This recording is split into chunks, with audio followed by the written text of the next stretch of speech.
Shrimad AC Bhaktivedanta स्वामी प्रभुपाद इस आंदोलन के प्रणेता और अपने जीवन के अंतिम क्षणों तक इसकी आधारशिला।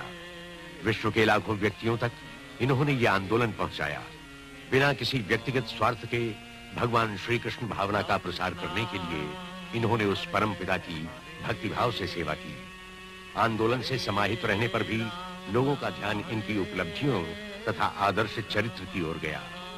विश्व के विद्वानों और धर्मगुरुओं ने इनके योगदान को सराहा।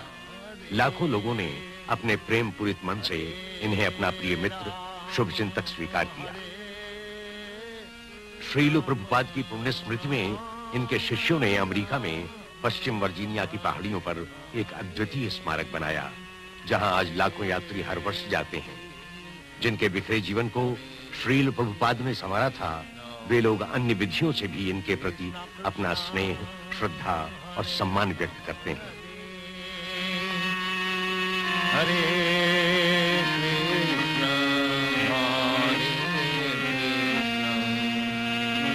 कृष्ण कृष्ण हरे हरे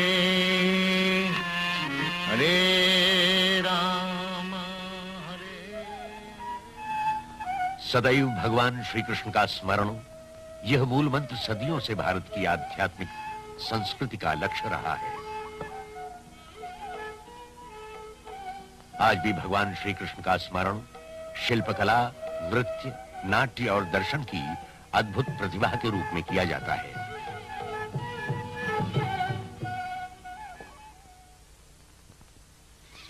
कलकत्ता 1896 भारत की राजधानी और अंग्रेजी साम्राज्य का मुकुट। विशाल भवनों, विस्तृत सड़कों और मनोरम उद्यानों का संगम। यही वो नगर है जहां अभय चरणारविंद भक्तिवेदांत स्वामी का जन्म हुआ। इनके संपन्न परिवार का लक्ष्य व्यापार था, परंतु ये स्वयं जन्म से ही भगवान श्री कृष्ण के परम भक्त थे। अपने बाल्यकाल से ही वे अपने पिता के साथ राधा कृष्ण मंदिर में नियमित जाते थे। 4 वर्ष के होते होते वे अपनी इच्छा से अपने ही घर में श्री राधा कृष्ण की पूजा करने लगे थे। भगवान श्री कृष्ण की स्तुति में जब परंपरागत रथ यात्रा निकलती तो अभय शरण भक्ति विह्वल हो जाते। फिर ये अपने पिता की सहायता से रथ यात्रा का उत्सव अपने घर में ही मनाते। 8 वर्ष की आयु में अभय चरण पास के मुट्टीलाल सील स्कूल में प्रवेश लेते हैं और स्नातक उपाधि के लिए कलकत्ता के प्रतिष्ठित महाविद्यालय स्कॉटिश चर्च कॉलेज के विद्यार्थी बनते हैं। उन दिनों महात्मा गांधी सारे देश में अंग्रेजों के विरुद्ध बहिष्कार आंदोलन की तैयारी कर रहे थे। भारतीय संस्कृति एवं भारतीयों के प्रति अंग्रेजों की दमन नीति की प्रतिक्रिया अभय चरण के संवेदनशील मन पर भी होती है। वो प्रारंभ से ही गांधी जी के इस आंदोलन के समर्थक बन जाते हैं। परंतु 1922 में अभय चरण भगवान श्री कृष्ण के अनन्य भक्त श्रील भक्ति सिद्धांत सरस्वती गोस्वामी के संपर्क में आते हैं और उनके जीवन का मार्ग बदल जाता है। श्रील भक्ति सिद्धांत स्वयं आध्यात्मिक गुरुजनों की उस शिष्य परंपरा में से थे जिसका संबंध भगवान श्री कृष्ण से है। वे अभय चरण के मन पर यह अंकित करते हैं कि देश का उत्थान भगवान श्री कृष्ण के आध्यात्मिक संदेश द्वारा ही संभव है। इससे अधिक महत्वपूर्ण और कुछ नहीं है। वे अभय चरण को परामर्श देते हैं कि भगवान श्री कृष्ण भावना का पश्चिमी देशों में प्रसार करें। अभय चरण सुनते हैं और अत्यंत प्रभावित होते हैं। इस समय तक अभय चरण का परिवार बढ़ जाता है। वे इलाहाबाद जाते हैं और वहां एक औषधालय सफलतापूर्वक चलाते हैं। इस उत्तरदायित्व के बीच भी उनके मन में अपने आध्यात्मिक गुरु के शब्द निरंतर गूंजते रहते हैं। 1933 में वे श्रील भक्ति सिद्धांत सरस्वती गोस्वामी के शिष्य बनते हैं, जो उनके विषय में टिप्पणी करते हैं। अवसर मिलते ही यह भक्त सब कुछ करेगा। 3 वर्ष बाद श्रील भक्ति सिद्धांत भौतिक जगत से विदा लेते हैं, परंतु विदा लेने के पूर्व अभय चरण को स्मरण कराते हैं अपना धर्मोपदेश अंग्रेजी के माध्यम से देना। 1944 में वे पाक्षिक पत्र बैक टू गॉड हेड का प्रकाशन और वितरण स्वयं अकेले प्रारंभ करते हैं। बैक टू गॉड हेड का प्रथम अंक युद्ध की विभीषिका का चित्र प्रस्तुत करता है। पत्र में यह स्वर स्पष्ट है कि विश्व के लोग शांति चाहते हैं। भगवान के बिना भगवत साम्राज्य चाहते हैं। वास्तव में जब तक हम निस्वार्थ भाव से हरिमय नहीं होंगे, तब तक हमारी शांति योजनाएं असफल होती रहेंगी। युद्ध के पश्चात अभय चरण झांसी पहुंचकर एक भक्त संघ की स्थापना करते हैं। अंतर्राष्ट्रीय संगठन की नियमावली भी तैयार करते हैं, जिसके अनुसार सदस्यों के लिए शांतिमय तथा हरि समर्पित जीवन अनिवार्य है। उनके प्रथम शिष्य आचार्य प्रभाकर इस प्रकार उनका स्मरण करते हैं। दीक्षा लेने के लिए उन्होंने प्रश्न किया, यदि तुम सिगरेट पीते हो तो छोड़ दो, यदि तुम तामस आहार करते हो तो छोड़ दो, और मदिरा मांस आदि खाते हो तो छोड़ दो, मैं तुम्हें अपना शिष्य बना सकता हूं। ऐसे लोग बहुत कम मिले और वे लोग सब चले गए। तब उन्होंने कहा कि इस देश में अभी कृष्ण भावना का विस्तार नहीं, मुझे इस देश से बाहर जाना होगा, वहां लोग मुझे मिलेंगे, जब लौट कर आऊंगा तो फिर इस देश में कृष्ण भावना का काम चलेगा। परंपराओं के अनुसार 55 वर्ष की आयु में अभय चरण पारिवारिक जीवन से मुक्त होते हैं और उसके 5 वर्ष बाद संन्यास ग्रहण करते हैं। अब वे ऐसी भक्ति वेदांत स्वामी के नाम से जाने जाते हैं। उनका निवास वृंदावन में स्थित मध्ययुगीन श्री राधा दामोदर मंदिर है, जहां वे एकाकी अपने गंभीर अध्ययन व लेखन में लगे हैं। यह वृंदावन ही था जहां 50 सदियों पूर्व भगवान श्री कृष्ण ने अपनी लीला का प्रदर्शन किया था, और तभी से साधुजन इस भूमि को संसार की पवित्रतम भूमि मानकर पूजते हैं। यहाँ के अन्य भक्तों की तरह भक्ति वेदांत स्वामी विरक्त होने की बात नहीं सोचते।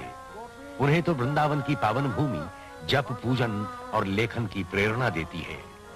यहीं वे अपने महान ग्रंथ का लेखन आरंभ करते हैं। वो महान ग्रंथ श्रीमद् भागवतम का अनुवाद तथा टीका है। भक्ति वेदांत स्वामी इस ग्रंथ को समस्त मानव समाज में आध्यात्मवाद के पुनर्जागरण का वैदिक मार्ग कहते हैं। अपने इस कार्य के बीच वे वृंदावन से दिल्ली जाते हैं और अपने ग्रंथों तथा पत्रिका का मुद्रण कार्य कराते हैं। यात्रा में समय नष्ट होता है, असुविधाएं भी होती हैं, परंतु भक्ति वेदांत स्वामी इसे भी अपने भगवान श्री कृष्ण की सेवा में समर्पित अपने अध्यात्म उद्देश्य का एक अंग मानते हैं। वे लिखते हैं, हमारे नेताओं ने चतुराई से भारतीय अध्यात्म के कोश को एक ओर रख दिया है और पाश्चात्य भौतिकता का अनुकरण कर रहे हैं। इसके कारण जनमानस अधिक दुखी है, क्योंकि मानव जीवन में आध्यात्मिक पक्ष से अधिक महत्वपूर्ण और कुछ भी नहीं है। दिल्ली में भक्ति वेदांत स्वामी बैक टू गॉड हेड की प्रतियां स्वयं वितरित करते हैं, और जो भी थोड़ा सा अनुदान मिलता है उससे प्रकाशन को जीवित रखने के लिए संघर्ष करते हैं। वे अपने मुद्रक सुरेंद्र कुमार जैन से नियमित मिलते हैं। श्री जैन उनके विषय में कहते हैं, फरवरी 1956 में पहली बार मैं प्रभुपाद जी से मिला।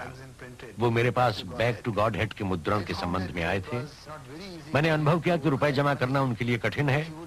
वो मेरे प्रेस में प्रायः रोज ही आते और मुद्रण पूरा होने पर सारा काम भी स्वयं ही करते। वे एक समर्पित व्यक्ति थे और बात के धनी।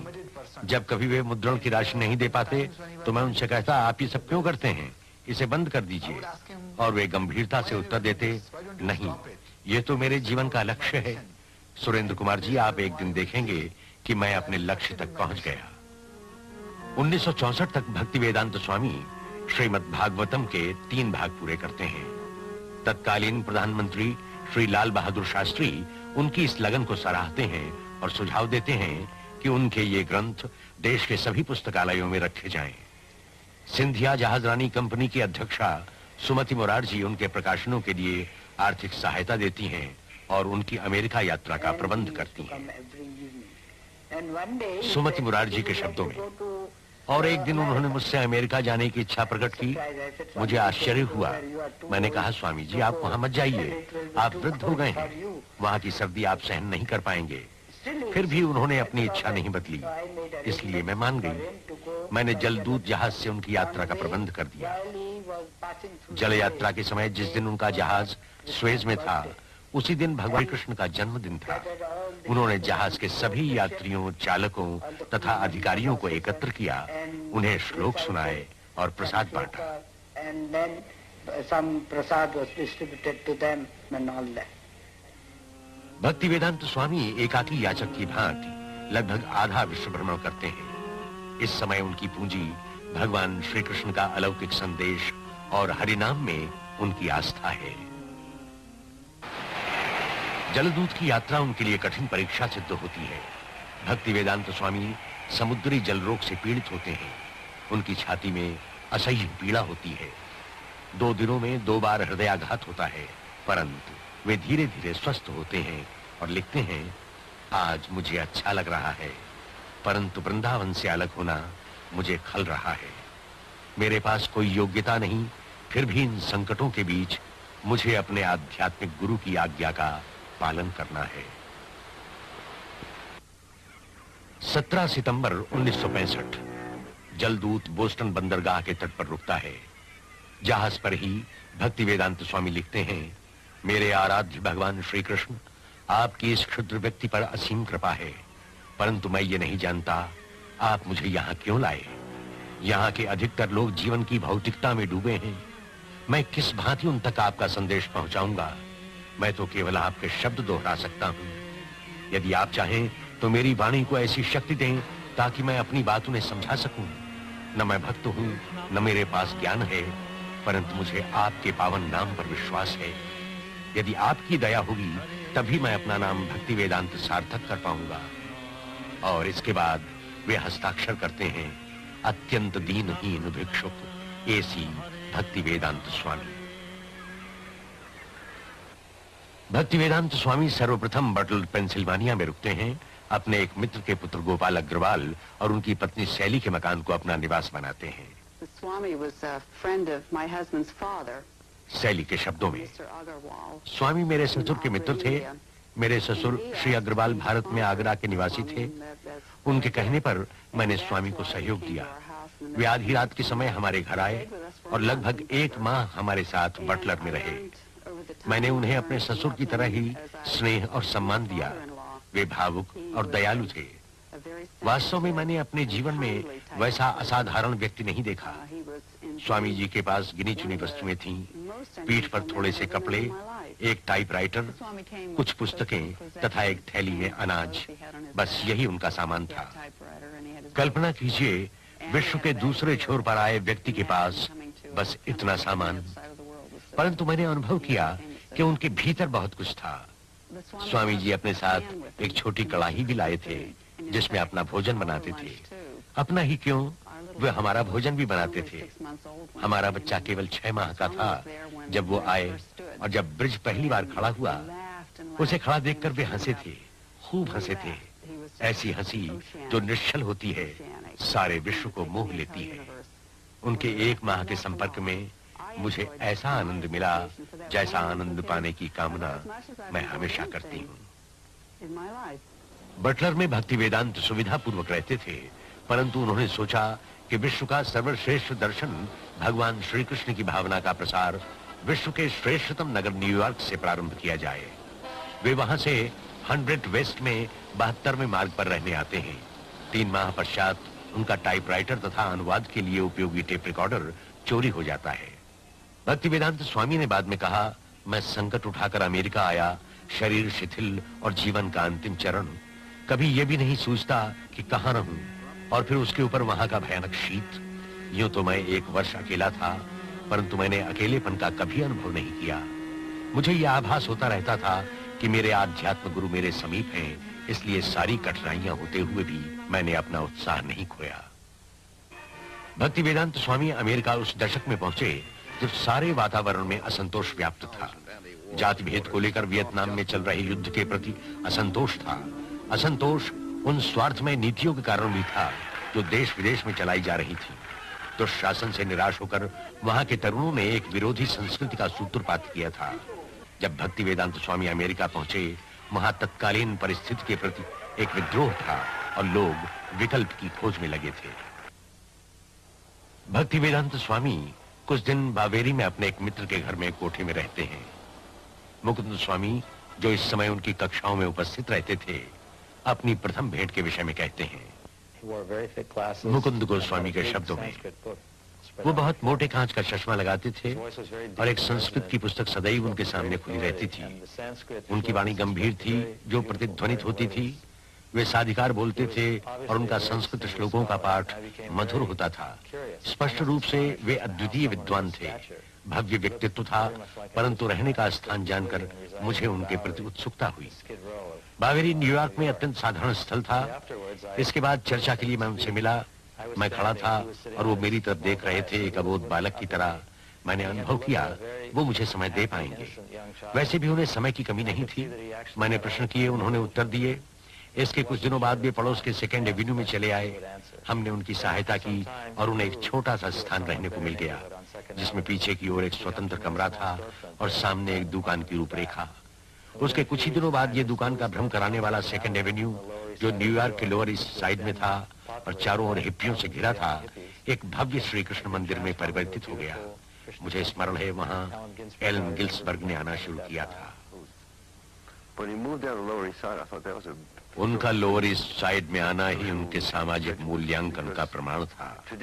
वहां की परिपाटी थी कि स्वामी, योगी और महत्वपूर्ण गुरुजन शहर के उस ओर ठहरते थे जहां उन्हें पूंजीपतियों का सहयोग और सहायता मिलती थी।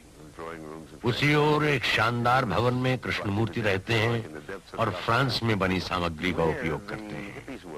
भक्ति वेदांत स्वामी का स्थान तो कलकत्ते की गलियों का स्मरण कराता है। वहां तो हिप्पी भी हैं जो कलकत्ते में नहीं। वास्तव में वे उपयुक्त स्थान पर ज्ञान का प्रकाश और आत्मा का संगीत ला रहे हैं। यही उसकी आवश्यकता है। उस स्थान की एक विशेषता और है, सन 60 के दशक में वो बौद्धिकता का केंद्र था और अब लगता है कि बौद्धिकता वहां लौट रही है।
मुझे एक मित्र ने सूचना दी कि टॉमकिंस स्क्वायर में तृतीय गुरुवार को एक स्नेह उत्सव है।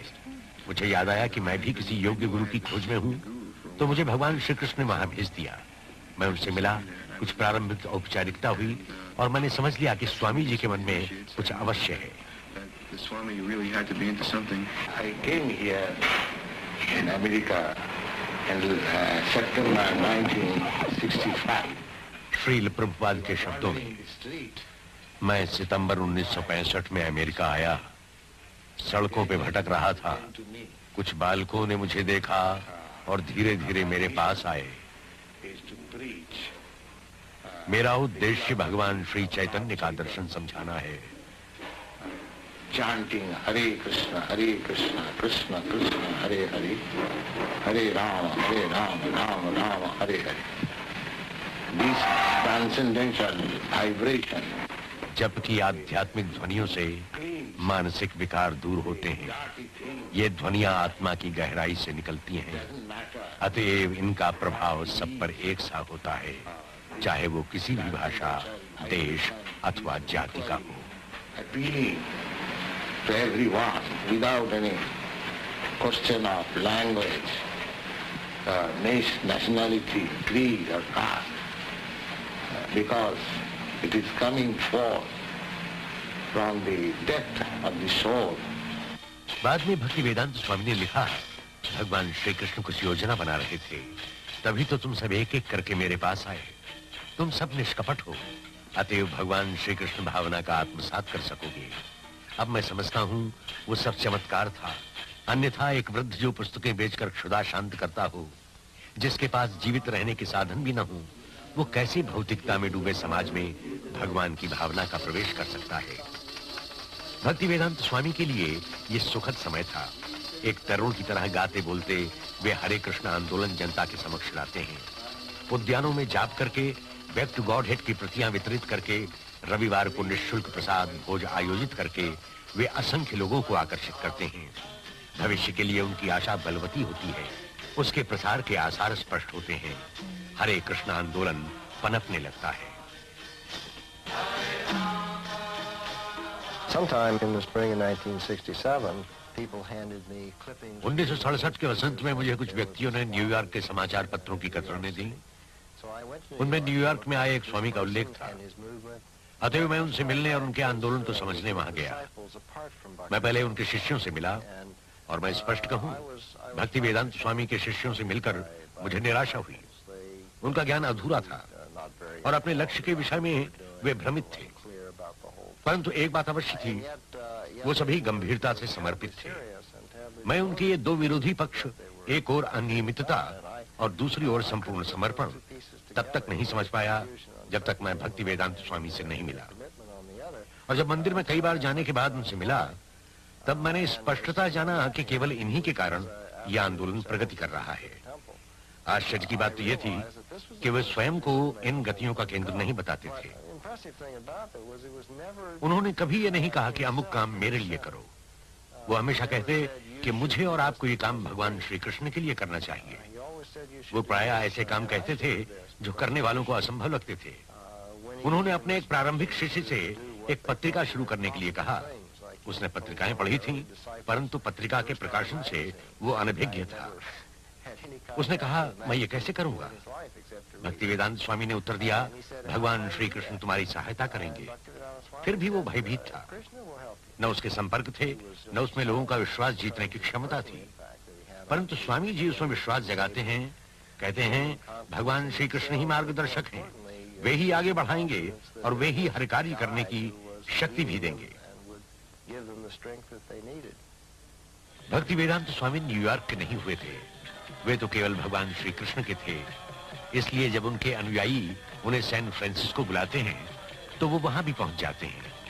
वहां के निर्द्वंद तरुणों को भगवान श्री कृष्ण के विषय में बतलाते हैं।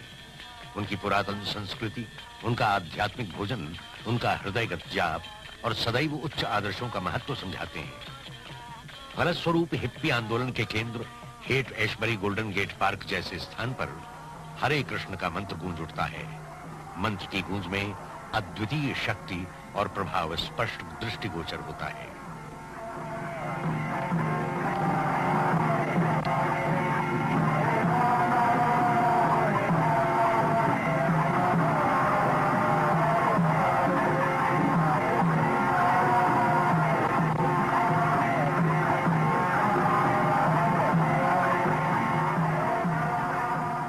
न्यूयॉर्क में भक्ति वेदांत स्वामी निष्कपट अनुयायियों को एकत्र करते हैं और हरे कृष्ण आंदोलन गतिमय होने लगता है।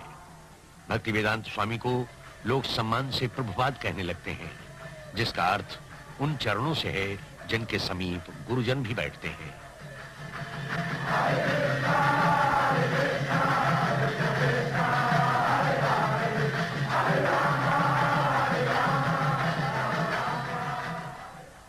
मॉन्ट्रियल से प्रभुपाद 6 शिष्यों को मंदिर की स्थापना के लिए लंदन भेजते हैं। यमुना देवी दासी स्मरण करती हैं। So we went to London that fall, and although we had no permanent place of residence and we were completely dependent on Krishna, तो हम लोग लंदन पहुंचे।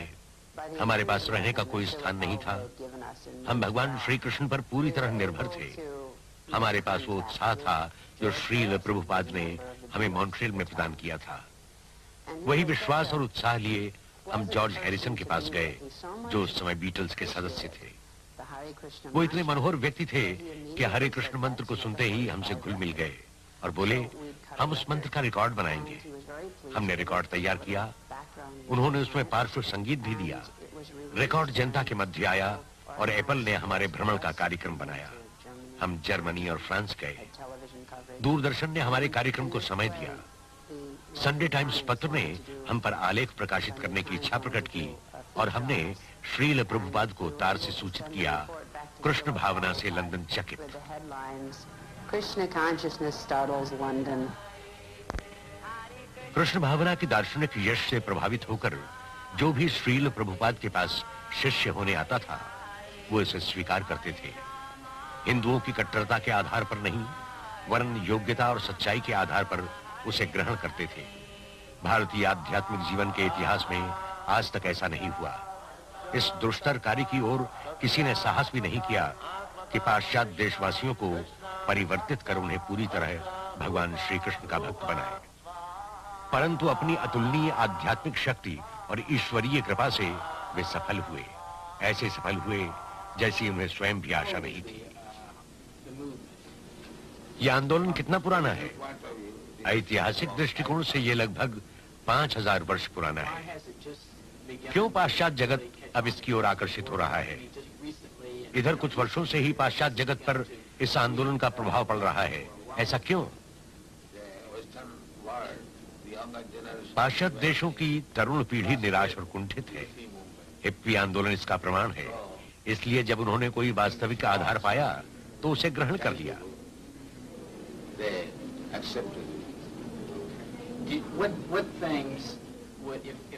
यदि संपूर्ण संयुक्त राज्य श्री कृष्ण पर उतना ही विश्वास करने लगे जितना आप करते हैं तो इस देश का क्या होगा?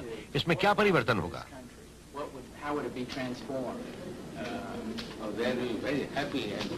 लोग अत्यंत प्रसन्नता और शांति से रहेंगे। उसके बाद यहाँ हिप्पी नहीं रहेंगे।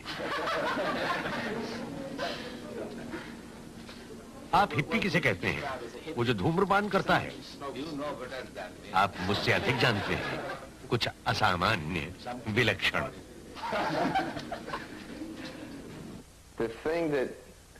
श्रील प्रभुपाद का अपने शिष्यों के प्रति समर्पण देखकर ही मुझे प्रेरणा मिली थी। अपने शिष्यों के साथ रहने में उन्हें महान सुख मिलता था। ये बात नहीं थी कि वे अनेक शिष्य बनाते थे और फिर उन्हें अपने कार्यों में लगाते थे। वास्तव में हम उनके लिए जितना कार्य करते थे उससे अधिक वे हमारे लिए करते थे। यात्रा के समय उनके साथ रहकर मैंने देखा है वे हमारे लिए कितना त्याग करते थे। अपनी बीमारी के समय भी वो शिक्षा देते थे। हम लोगों के लिए चिंतित रहते थे। हमारे कार्यकलापों की जानकारी लेते थे और एक एक शिष्य के विषय में पूछते थे। हमारी व्यक्तिगत आवश्यकताओं के लिए भी समय निकालते थे। प्रभुपाद हम लोगों से पृथक नहीं थे। उनकी इच्छा थी कि हम लोग उन्हें उस स्नेह का प्रतिदान दें जो स्नेह वो हमेशा हमें देते थे। और जब हम उनके स्रोत का प्रतिदान उन्हें देते थे तो हमें उनका स्नेह और भी अधिक मिलता था।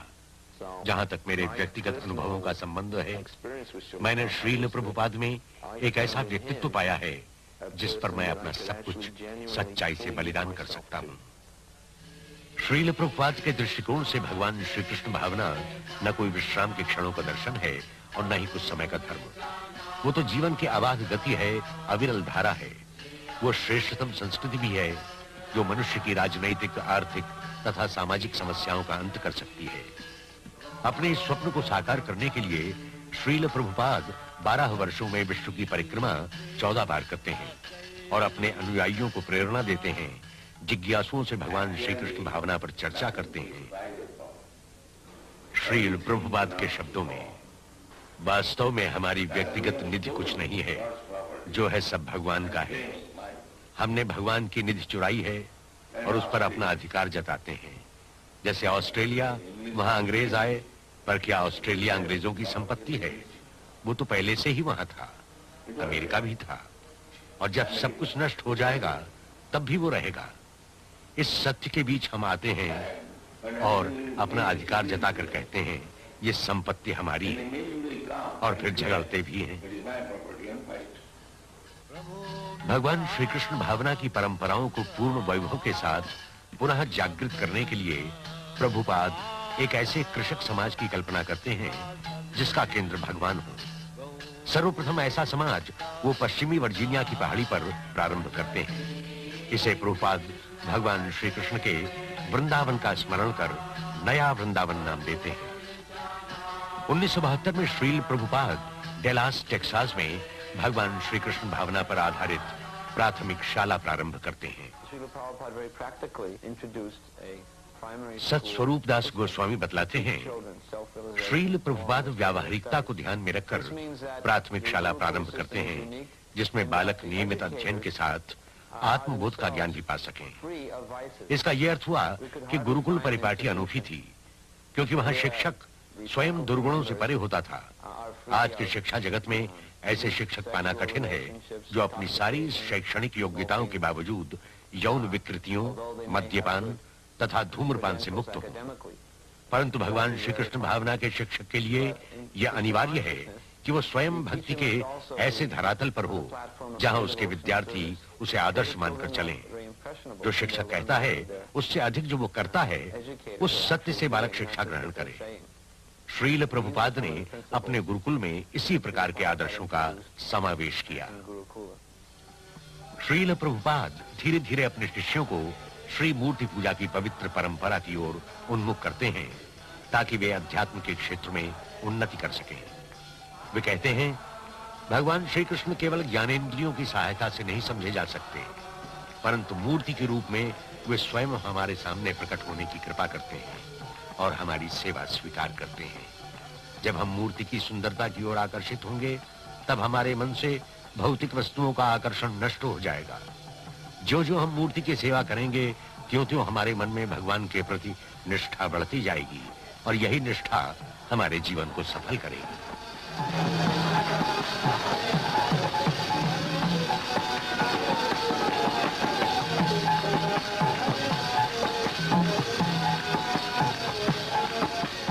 मेलबोर्न, ऑस्ट्रेलिया में श्रील प्रभुपाद भगवान श्री कृष्ण के पावन अवतार भगवान श्री चैतन्य की आराधना करते हैं। By Chaitanya Mahaprabhu's mercy, we have installed the deity here in your country. Prabhupada के शब्दों में, श्री चैतन्य महाप्रभु की असीम कृपा से हमने आपके देश में मूर्ति स्थापना की है।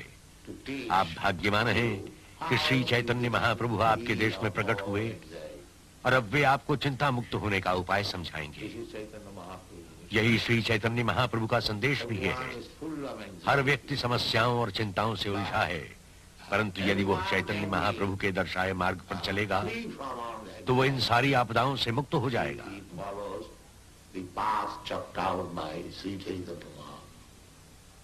इस युग में मनुष्य का बड़ा पतन हुआ है, अतएव उत्थान का मार्ग भी बड़ा ही सहज बतलाया गया है। हरि नाम का जप ही सबका भाग्य विधाता है। They have been recommended simply to chant the holy name of God. That's all. America में आने के 5 वर्ष बाद तक श्रील प्रभुपाद भगवान श्री कृष्ण भावना का परिचय पाश्चात्य नागरिकों को कराते हैं, जिसमें गृहिणियों से लगाकर हिप्पी और प्रशासक तक आते हैं। उसके बाद नवंबर 1971 में विश्व भ्रमण के पश्चात वे अपने कुछ अनुयायियों सहित दिल्ली आते हैं। वहां के मेयर उनका स्वागत कुछ ऐसे करते हैं जैसे घर लौटे किसी महान देशभक्त का किया जाता है। प्रभुपाद भगवान चैतन्य का उदाहरण देते हैं।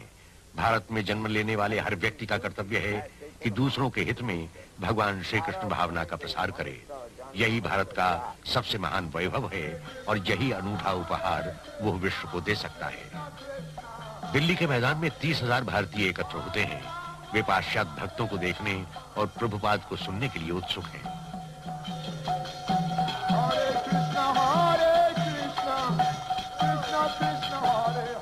To bring about this change in India, Bhavanand Goswami के शब्दों में, भारत में ये परिवर्तन लाने और भगवान श्री कृष्ण भावना को पुनर्जागृत करने के लिए ही प्रभुपाद ने योजना बनाई थी कि वे अपने साथ नृत्य करने वाले श्वेत हाथी लाएं। उन्होंने मुझसे कहा था, जब मैं अपने शिष्यों के साथ भारत आऊं तो भारतीय मेरे नृत्य करने वाले श्वेत हाथियों को देखने अवश्य आएंगे। हमें प्रभुपाद के नृत्य करने वाले श्वेत हाथी बनकर बड़ा आनंद आता है।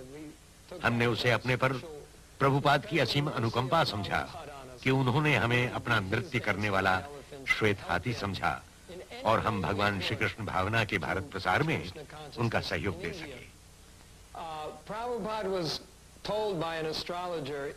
पश्चिमी बंगाल के नवद्वीप स्थान के एक ज्योतिषी ने प्रभुपाद का चित्र देखा, उनका भव्य चेहरा देखकर उसने भविष्यवाणी की थी, इस व्यक्ति में ऐसी योग्यता है कि वो सारे संसार को शांतिपूर्वक रखने के लिए एक घर बना सकता है।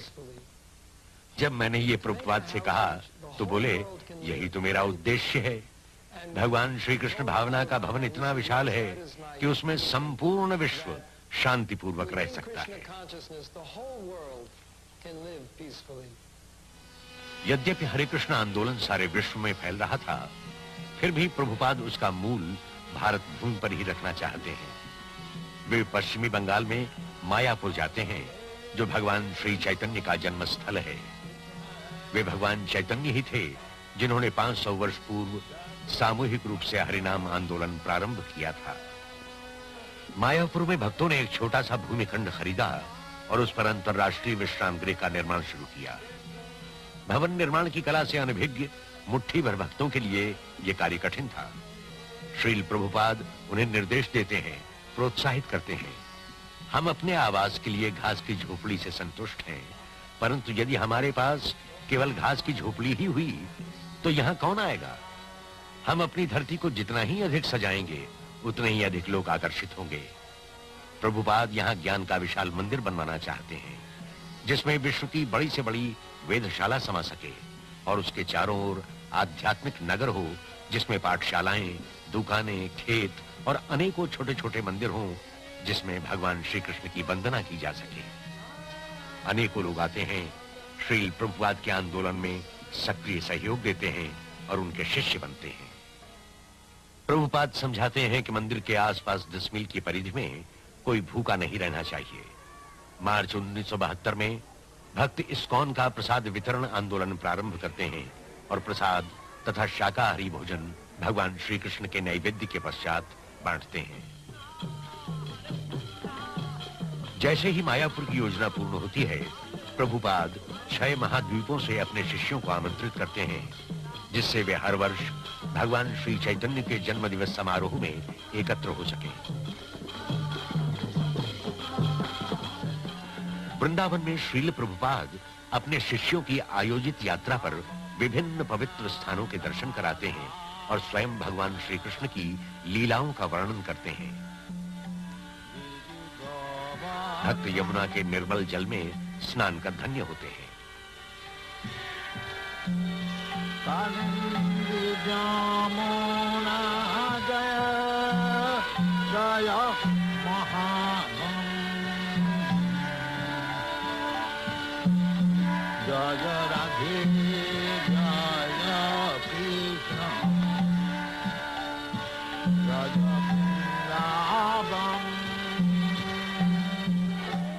प्रभुपाद देश की महानगरी बंबई में भूमिखंड प्राप्त करते हैं। यद्यपि उनके पास मंदिर के लिए छोटी सी झोपड़ी थी, फिर भी वे अंतरराष्ट्रीय संस्कृत केंद्र का स्वप्न देखते हैं। उनकी कामना है कि अधिक से अधिक लोग आध्यात्मिक जीवन का अमृत पान कर सकें, चाहे वो दार्शनिक तत्वों से हो, चाहे आध्यात्मिक भोजन से। वो तो यही चाहते हैं कि हर व्यक्ति प्रसन्न रहे, आशावान हो और शांति से जीवन व्यतीत कर सके। बंबई के एक वरिष्ठ उद्योगपति डॉक्टर एनडी देसाई उन दिनों का स्मरण करते हैं। उन्हीं के शब्दों में, 1971 से लगाकर 1977 के बीच में अनेकों बार श्रील प्रभुपाद से मिला और हर बार मैंने उनमें दोष निकालने की कोशिश की, उन्हें क्रोधित करने का प्रयास भी किया। एक बार तो मैंने ये भी जानने का प्रयास किया कि लालची हैं या नहीं, लेकिन मुझे कहीं सफलता नहीं मिली।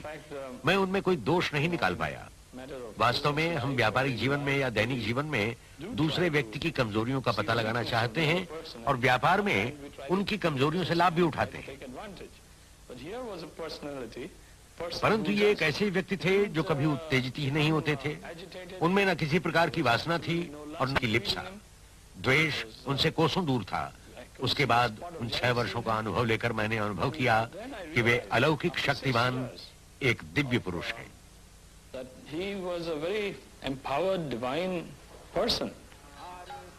श्रील प्रभुपाद कहते हैं, मैं देख रहा हूं मेरे सभी स्वप्न धीरे धीरे साकार हो रहे हैं। बंबई में संगमरमर का विशाल मंदिर, एक स्टेज, एक भोजनालय, एक पुस्तकालय तथा 2 मीनारों वाला 7 मंजिलों का आश्रम।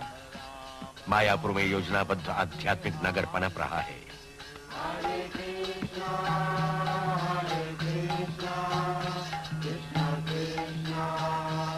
वृंदावन में जनप्रिय कृष्ण बलराम का मंदिर, एक अंतर्राष्ट्रीय अतिथि गृह तथा एक माध्यमिक शाला।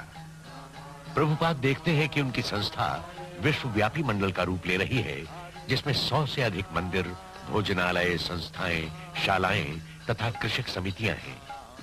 भगवान श्री चैतन्य ने 500 वर्षों पूर्व भविष्यवाणी की थी कि एक दिन ऐसा अवश्य आएगा जब भगवान श्री कृष्ण का नाम विश्व के गांव-गांव और नगर-नगर में गूंजेगा। 70 के दशक के मध्य तक हरे कृष्ण घर-घर में व्याप्त गया। प्रोफेसर कॉक्स के शब्दों में, जब मैं पहली बार हरे कृष्ण भक्त से मिला तो मुझे आज भी स्मरण है, मैं उसे देखकर आश्चर्यचकित हुआ था।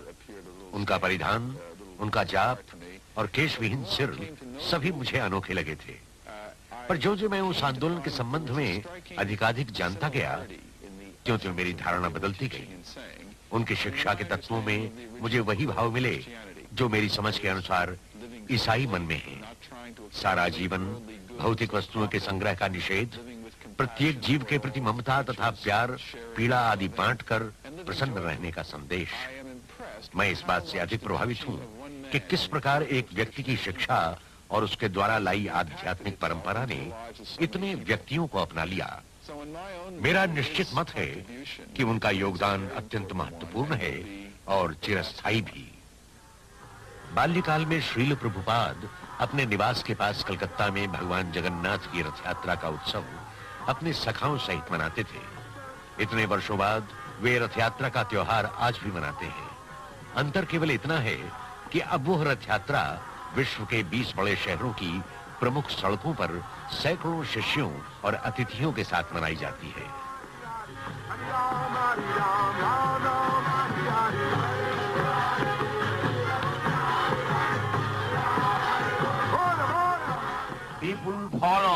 श्रील प्रभुपाद के शब्दों में, लोग अमेरिका निवासियों के पीछे भागते हैं, उनका अनुकरण करते हैं। मैं पूरे विश्व का भ्रमण करता हूं और देखता हूं वे गगनचुंबी अट्टालिकाएं बना रहे हैं, आपके देश का अनुकरण कर रहे हैं। इसलिए यदि आप भगवान श्री कृष्ण भावना को अपनाते हैं, उनका जप करते हैं, भाव विभल होकर नृत्य करते हैं, तो सारा विश्व आपके पद चिन्हों पर चलेगा और फिर यह वैकुंठ बन जाएगा। कष्टों से हमें त्राण मिल जाएगा। धन्यवाद। हरे कृष्णा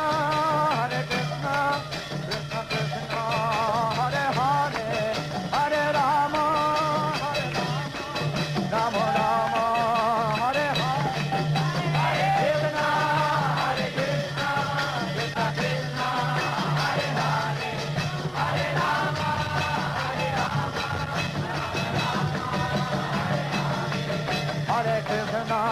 हरे कृष्णा कृष्णा कृष्णा हरे हरे, हरे राम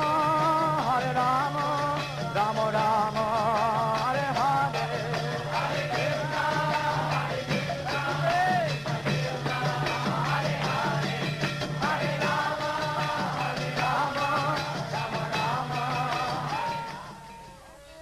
चाहे सामने अपार जनसमूह हो या गिने चुने शिष्य या अकेले श्रील प्रभुपाद, सदैव एक भक्त के रूप में ही दिखे। बलि हरि जाई एक प्राण्य नाम नाय नरहाय प्रेम जाए राधे मुनि बलि हरि जाई गौरंग गुणते झूरे नितलिया करे गौरंग गुणते झूरे नितलिया करे जन भगती Hari.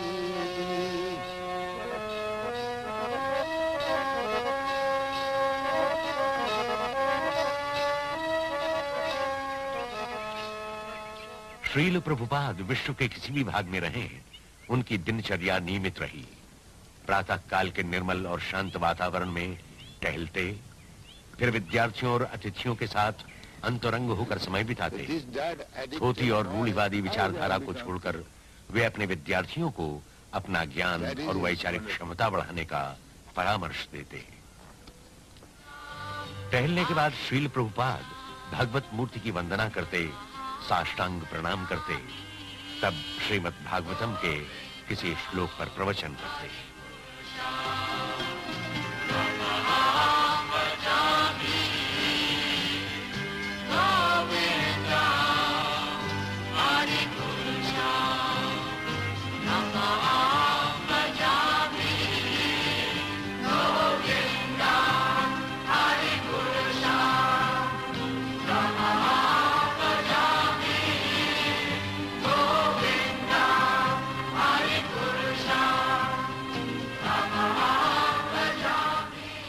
So you may have $2 million, I may have $10, you may have $100.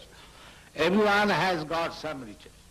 Srila Prabhupada के शब्दों में, आपके पास $20 लाख हैं, मेरे पास 10 हैं, आपके पास $100 होंगे।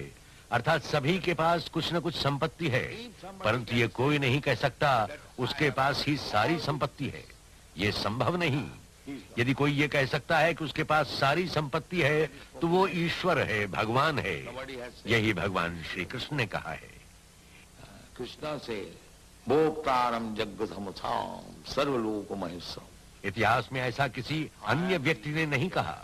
भगवान कृष्ण ने कहा है, मैं सभी वस्तुओं का रस लेता हूँ और विश्व में सभी का स्वामी भी मैं ही हूँ। ये कौन कह सकता है? वही ईश्वर है।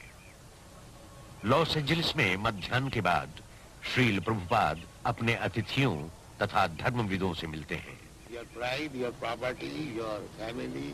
श्रील प्रभुपाद के शब्दों में, आपका अहम, आपकी संपत्ति, आपका परिवार, आपकी बैंक में जमा राशि, आपकी गगनचुंबी अट्टालिकाएं सब ले ली जाती हैं, फिर सब समाप्त।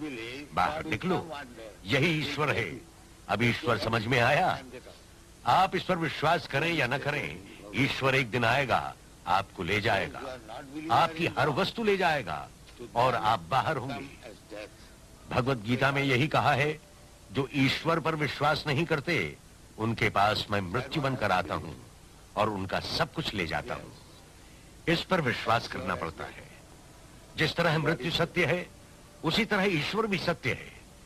इसलिए जब तक मनुष्य पागल नहीं है, वो नहीं कहेगा कि ईश्वर नहीं है। जो ईश्वर के अस्तित्व को नकारता है, वो पागल है। प्रभुपाद ऐसे व्यक्ति को दृष्टिहीन और मूर्ख कहे तो अच्छा है।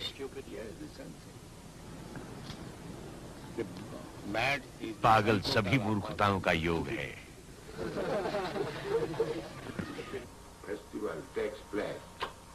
श्रील प्रभुपाद जहां भी होते हैं, अपना सारगर्भित लेखन करते रहते हैं। सूर्योदय के पूर्व उठकर वे संस्कृत और बंगला के मौलिक ग्रंथों के अनुवाद और उनकी टीका में घंटों व्यतीत करते हैं।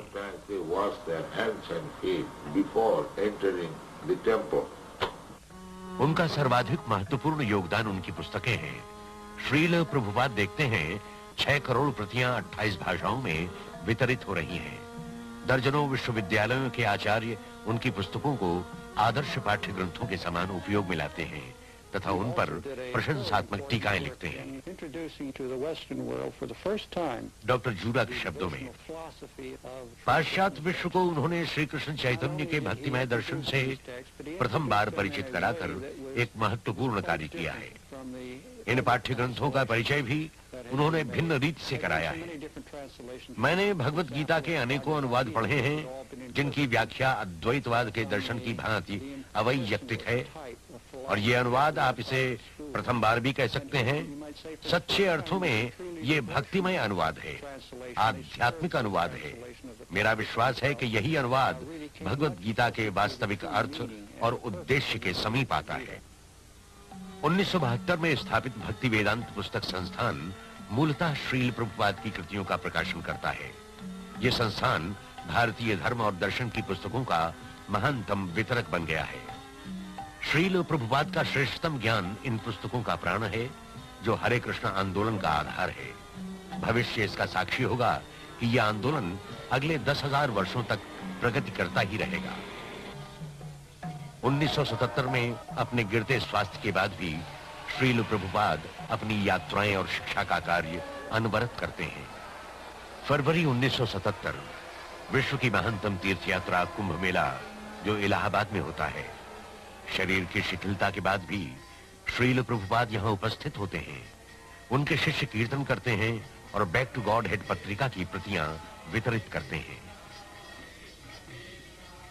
Practically from the very beginning, Srila Prabhupada Kirtanananda स्वामी के शब्दों में वस्तुतः प्रारंभ से ही श्रील प्रभुपाद ने हमें चेतावनी दे दी थी कि वे सदैव हमारे साथ नहीं रहेंगे। वास्तव में 26 एवेन्यू में अपने कार्य के प्रारंभ में कुछ माह बाद ही वे बीमार पड़ गए। उस समय हम भयभीत हुए थे कि वो तभी हमारा साथ छोड़ देंगे। उन्होंने कहा, मैं वृद्ध हो गया हूँ, किसी भी क्षण विदा ले सकता हूँ। 3, 20 और 10 वो बीत गया है। मैं पूर्व सूचना दे रहा हूँ। प्रभुपाद इस भ्रांति में कभी नहीं थे कि वे सदैव हमारे साथ इस संसार में रहेंगे, परंतु उन्होंने कहा मेरी शिक्षा रहेगी। और उन्होंने प्रारंभ से हमें अपनी शिक्षा के योग्य बनाया, प्रशिक्षित किया तथा अपने व्यक्तित्व का उपयोग करना सिखाया। उनकी इच्छा थी हम उनके आदर्शों का पालन कर भगवान श्री कृष्ण का वैभव और प्रदीप्त करें। दिन पर दिन उनका स्वास्थ्य गिर रहा था, फिर भी श्रील प्रभुपाद बंबई के रात्रिकालीन कार्यक्रमों में प्रवचन करते। स्वास्थ्य लाभ के लिए वे मई में हिमालय की तराई के नगर ऋषिकेश गए। वहां भी वे अपने शिष्यों को शिक्षा देते हैं। इसके पश्चात अक्टूबर में श्रील प्रभुपाद अपने पुराने निवास वृंदावन को लौटते हैं, जहां वे अपने अंतिम दिन व्यतीत कर सकें।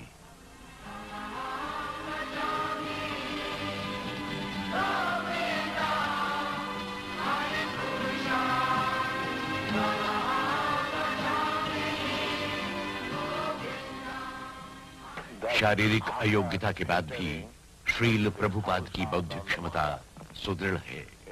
वे अपनी महान कृति श्रीमद् भागवतम का अनुवाद तथा टीका लिखाते हैं, उस दिन तक जिस दिन तक वे इस संसार से विदा नहीं लेते।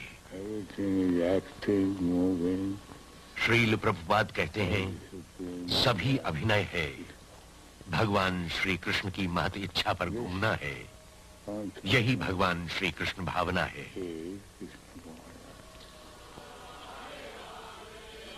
14 नवंबर 1977 श्रीमत एसी भक्ति वेदांत स्वामी प्रादुर्भूत हो गए।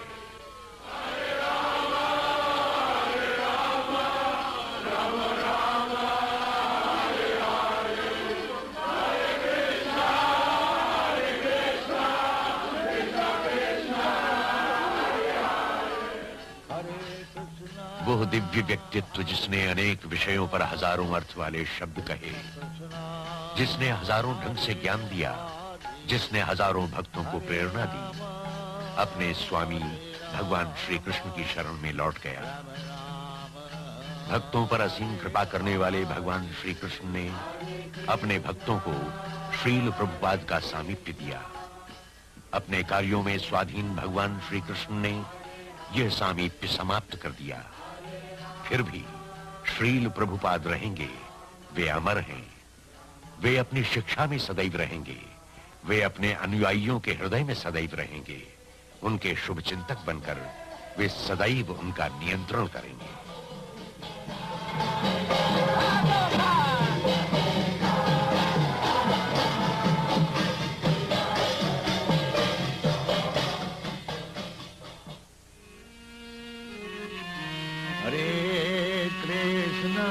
Hare Krishna, Krishna Krishna, Hare Hare, Hare Krishna, Hare Krishna, Krishna Krishna, Hare Hare, Hare